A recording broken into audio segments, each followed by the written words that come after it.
رغم الظلم والفجر التحكيمي اللي تعرض ليه النادي الأهلي النهاردة، إلا إن النادي الأهلي النهاردة بيطلع بنتيجة إيجابية علشان يقدر يرجع، وإن شاء الله بعون الله هنا في القاهرة يقدر ينتصر بكل سهولة. النادي الأهلي في الكونغو كان هو الأفضل، كان هو الأقوى، كان هو الأشرس، كان هو الأمتع، كان هو اللي بيعمل كل حاجة في الكورة. النادي الأهلي في الشوط الأول مضيع حوالي 4 أهداف، وسام أبو علي لوحده مضيع حوالي 4 أهداف. إيه ده يا جماعة؟ ما شاء الله، ما شاء الله على كبير أفريقيا، ما شاء الله على النادي الأهلي، ما شاء الله على التألق والإبداع، ما شاء الله على اللعيبة الرجالة اللي كانت بتقاتل النهاردة.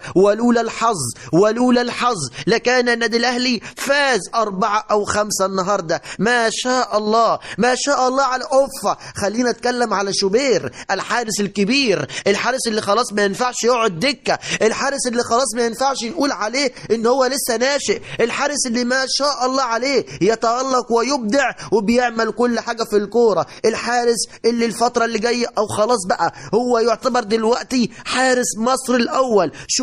شوبير المتألق والمبدع، ابن احمد شوبير اللي بسم الله ما شاء الله بيعمل كل حاجة مع النادي الاهلي. النهاردة يا سادة النادي الأهلي نزل المباراة وهو بيعرف الجميع إن أنا الكبير، إن أنا البطل، إن أنا رايح ألعب علشان أفوز، إن أنا ما بيأثرش في الضغط الجمهوري، ما بيأثرش في أي حاجة، إن أنا أفوز في أي مكان. وبالفعل النادي الأهلي النهاردة بيعمل كل حاجة في مازيمبي، ولكن الحظ كان واقف ضد النادي الأهلي النهاردة. الأهلي في أول تلت ساعة جاله 3-4 فرص كلهم مؤكدين، كلهم أهداف، ولكن الحكم علامة استفهام كبيرة جدا جدا جدا. الحكم اللي النهاردة تغاضى عن أخطاء كتير لصالح النادي الأهلي، وكان بيحسب أخطاء كتير في نص الملعب لصالح مازيمبي، واللي كان بيجامل مازيمبي بطريقة غريبة وعجيبة. إن شاء الله بعون الله في القاهرة تكون المباراة سهلة، في القاهرة النادي الأهلي إن شاء الله يقدر يكسب بكل سهولة. أنا عايز أقول للجماهير الأهلاوية إن النتيجة دي نتيجة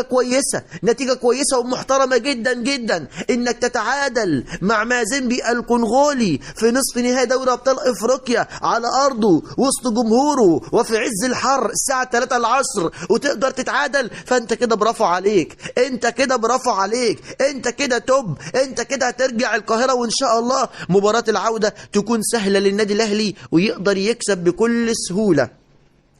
مش عايز بقى الاعلام الزملكاوي الفاشل يطلع يقول لك ده مشيت حظ، الاهلي مش عارف ايه، الاهلي بيلعب انديه ضعيفه. الاهلي بيلعب انديه ضعيفه؟ تعالوا شوفوا الزمالك هيلعب مين في نصف نهائي الكونفدراليه، فريق اصلا مش معروف، فريق اصلا يعني يعتبر يعني اول مشاركه ليه في الكونفدراليه.